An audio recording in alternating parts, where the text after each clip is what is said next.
Hi guys, ang nakikita nyo ngayon ay mga talbos ng kamote.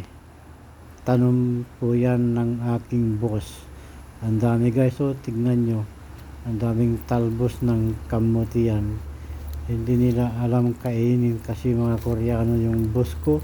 Kaya ako lang ang kumukuha yan tuwing weekend.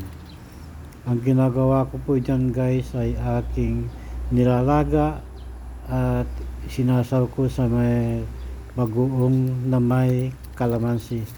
May tanim pa silang avocado guys, tingnan nyo. Tanim yan ng boss ko. Ang dami ng bunga. Grabe. Tingnan nyo naman guys, ang dami ng bunga tong avocadong ito. Mga 2 months pa, anihin na yan. Ang dami guys, tignan nyo naman, ang avocadong punong ito ay mahigit na siguro mga 5 years na buhat nung itinanim. Ngayon po ay namumunga na guys, ang daming bunga. Tignan nyo naman, sarap kaya ng avocado guys. Pag natikman nyo, makalimutan nyo ang inyong biyanan na pangit ang ugali. Ayan guys, tignan nyo, nakikita nyo naman, di ba? Mga tanim po yan ng boss ko na avocado. Ang daming bunga. Ayan. Gustong gusto nila yan. Pag nahinog yan, panay ang kuha nila. At ito naman guys, ang tanim ng amo kong babae na aloe vera, mga sili.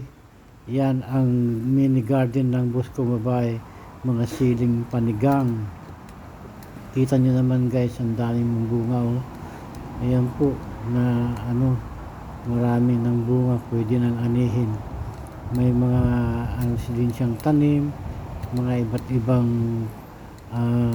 halaman na tanim. At ito mga aloe vera, nakikita nyo, diba? Pwede rin gamot sa yan, sa pagkakalbo, yung aloe vera na yan. Yan guys, may tanim din silang mga sili, ibang pananim ng aking boss na bahay guys. Mahilig din siyang magtanim, kaya yan ang kanyang libangan guys. Nakita nyo, ito naman guys ang aking tanim na alugbati.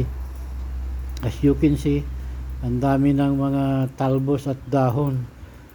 Every weekend po akong nag-aani dyan sa aking tanim na alugbati. Yan po din guys ang tanim kong dragon fruit. Ayan, kaya lang parang mahirap mamunga.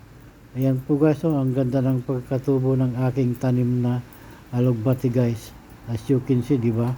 Malusog po yan. Yan guys, pag nagustuhan nyo po ang aking video guys, please like, comment, and follow for more. Mua.